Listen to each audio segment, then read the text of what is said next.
Some didn't want to win that game. I enjoy a Dolphin win.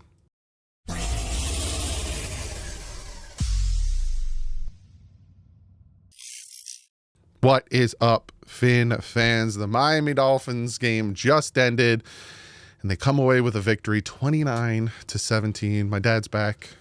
He must have forgot something. My keys. He forgot his keys like usual.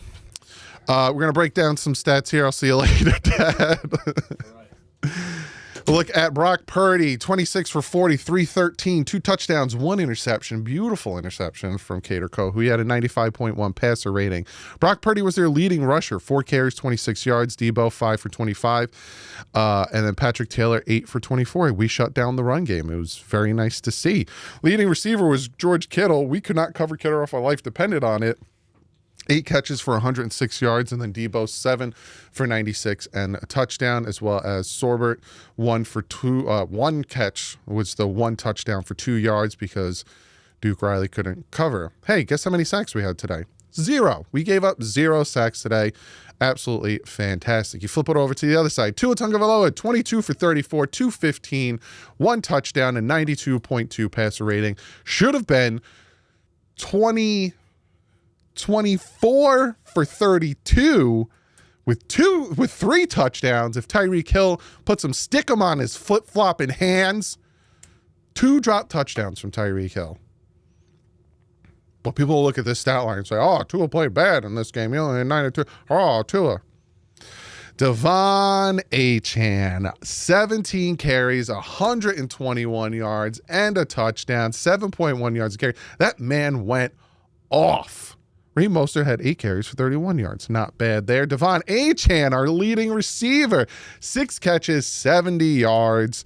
Jonnu, 6 catches, 62 yards. Tyreek Hill, 3 catches, 29 yards, and the touchdown, giving Tua Tagovailoa 100 career passing touchdowns on his career. Tua had a fumble that he jumped back on, and we had 3 sacks on the day, 1 from Jordan Brooks, 1 from Sealer, and 1 from Chop Robinson. And Cater Kohu with the interception. And Jason Sanders, 5 for 5, long of 54 yards. That man with the beautiful leg. Then we look at the team stats here. First downs, Miami had 2 more.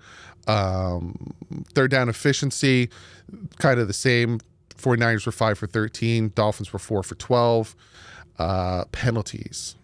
49ers, 11 for 90 yards. Dolphins, 6 for 45. A lot of a lot of unnecessary roughness by the 49ers there. When you look at overall total yardage, Dolphins had more there, had no turnovers, and had more first downs, and they had more time of possession, 33 minutes, 27 minutes. Dolphins just played hard, and that's what I wanted to see in this game. I wanted to see if the Miami Dolphins are still playing for something, if they're still fighting for something, and if they're still playing for the head coach. In this game, they were. Again, Tyreek Hill, there's the bad. Like, Tyreek Hill was killing me with the drops, especially 2 easy drop touchdowns. And I understand people were saying, like, oh, maybe it's his wrist. They were here. They were, like, right here, and he dropped both of them right through his hands. Offensive line still had some problems here and there, but, overall they did better, especially when Isaiah Wynn came in. They kept alternating Liam for Isaiah Wynn, in and out. Our defense was struggling with Deebo Samuel. Our defense was struggling covering the middle of the field with the slants.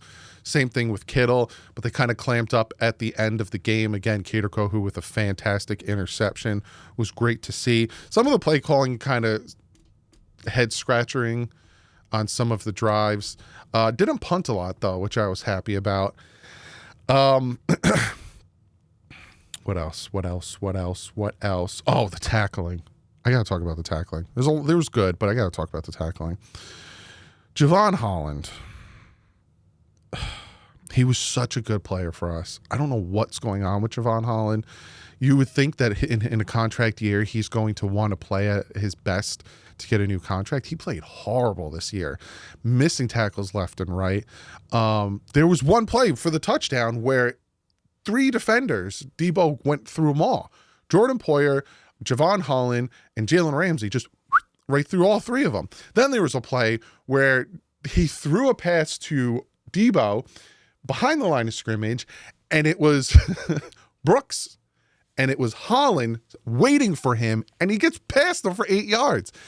The tackling's bad, right? Brooks goes down, they put Duke Riley in, he gives up a touchdown. Like, the tackling's bad. And the thing I will say while watching this, and this is kind of what I'm watching for the rest of the season, because this is kind of what I don't think they're going to make the playoffs, right? And I may be cynical or whatever, and I'd rather be surprised than let down.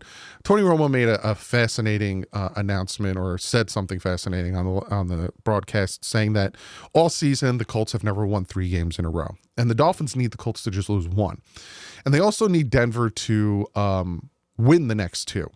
Lose the next 2, my apologies. Lose the next 2, and they face the Bengals and the Chiefs. A lot of people are like, are the Chiefs going to bench their starters last game of the season, yada, yada, blah, blah, blah. Or the Chargers lose the next 2, but they play the Patriots and they play the Raiders. They're going to win those 2. So it's up to the Broncos losing the next 2 and the Colts losing 1. And the Dolphins need to win in Cleveland cold and against the Jets cold. If it happens, it happens. I don't think it'll happen. I would be shocked if the Dolphins made the playoffs. I did put a Patreon video out talking about that, some behind the scenes stuff I'm hearing from inside the building. So if you're a Patreon, you want to hear that, it is over on the Patreon. It is up. I put it up last night. But there's a core group to this team that you can build around, right? Malik Washington, Jalen Waddle, Chop, Devon Achane, Sealer, Jalen Wright, Jalen Phillips when he's healthy, Tua Tagovailoa if the man can stay consistent in his passes. Jonnu Smith, he's older, but you can build around him. Like, there is a core to this team that you can definitely build around. It's just you got to have the right guys to build around. So that's what it all comes down to. And it's about the GM. And to me, I think regardless of what happens, if they win the next 3 and the Colts lose 1 and the Broncos lose the next 2 and the Dolphins make the playoffs and they have to go to Buffalo to face Buffalo and whatever, you got to move on from Grier. You got to, because you look at franchises out there. I know I'm getting very melancholy talking after a win, but you look at franchises out there and they're just doing better. Look at the Lions. They do better in the same time frame we are with our rebuild, even though our rebuild started in 2019. So, we won. It was a great win, 29-17. I know Tua, people are going to come out and talk about Tua and how it's a field goal this, field goal that, and want to ignore the drop touchdowns and ignore the penalties, putting us in long downs and distances and this and that, and Tua. I'm going to ignore it because it is what it is. But, came out and did their thing. The defense stepped up. Hey, we need to stop here. Boom. Cater Kohu with a beautiful interception, diving interception. Devon Achane just was the offense, getting 70 receiving yards and 121 rushing yards for 191 all-purpose yards. It was his game. Loved it. Absolutely loved it. Need Tyreek Hill to do better. But we'll see how they pan out in Cleveland in the cold. Now, it's not a night game anymore. I think it was moved to 4 o'clock, so we'll see how that pans out. They're still mathematically alive to make the playoffs. They just moved up over the Cincinnati Bengals. I'll talk more about this tomorrow. But overall, they won. I'll take the win. I will root for this team to win. I will never root for this team to lose. I know some wanted us to lose the next 3 to get a higher draft pick, to get Grier fired, but I think regardless, if you're the owner in Stephen Ross, you have to look at the body of work that Grier has done, and you need to realize it's time to move on, because our trenches are still bad.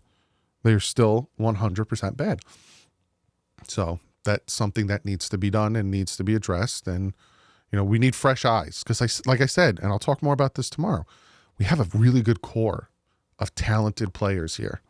What I say, like 1, 2, 3, 4, 5, 6, 7, 8. I'd say about 10. I give you 10 players on offense and defense is a good core that you can build around, right? Our secondary needs to be rebuilt. Now, is Jalen Ramsey going to be here? I don't think Fuller's going to be here. He sustained a knee injury. We need 2 new safeties. There's a lot that we need, linebackers, defensive tackles. It's more on the defensive side where we need to focus. It gets a little interior offensive alignment, but it's on the defensive side we really need to focus on. You get the right GM in there, you get the right guy who knows what he's doing from a good organization that they learned from, you could build this team up and they could be competitors next year. But if you run it back with Chris Greer, we ain't doing nothing next year. But I'll talk more about that tomorrow. Enjoy the win. Great win. Great play by Achane. Great play by Cater. Great play by, there's a lot of great players making great plays. There's some bad plays by bad players, but the good outweighed the bad because we won. Enjoy it. I'll see you tomorrow. But like usual, stay classy and fins up.